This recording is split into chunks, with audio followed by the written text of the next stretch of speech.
Hapon na naman, kaya gutom na naman ang mga dragon. Nag-crave nga siya shawarma rice, kaya tara gawin natin. 500 grams ground beef.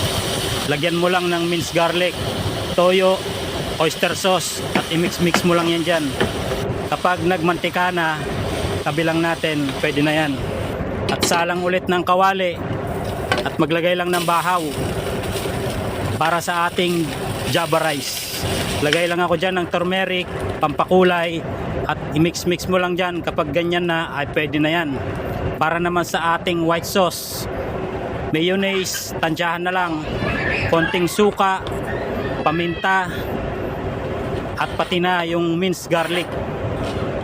I-mix-mix mo lang dyan hanggat sa mag-combine sila. At kapag nahalo na, isali lang natin sa isang malinis na lalagyan na may strainer. At para hindi sumama yung mga bubuong bawang, tiktikin lang natin hanggat sa makuha natin yung sauce. At para naman sa spicy, mayonnaise lang at saka hot sauce, pinagsama ko lang yan. At kung meron naman kayong chili powder, pwede rin yan, kahit ano, basta pampanghang. Pero dahil ito lang ang available, pwede na ito.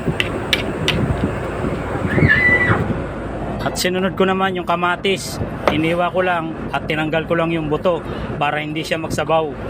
At hiniwa ko lang ito sa maninipis na kaya ko, katulad ng nasa video. At sinunod ko na rin dyan yung pipino, hiniwa ko lang din at tinanggal ko yung buto.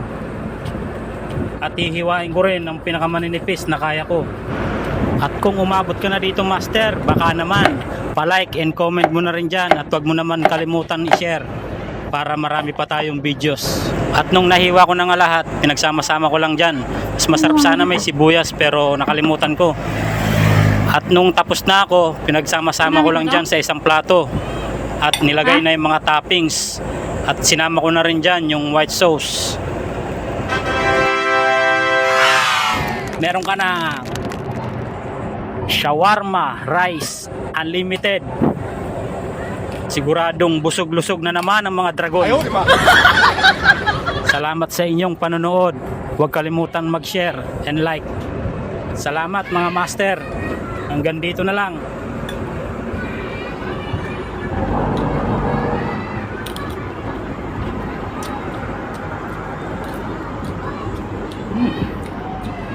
Nalo.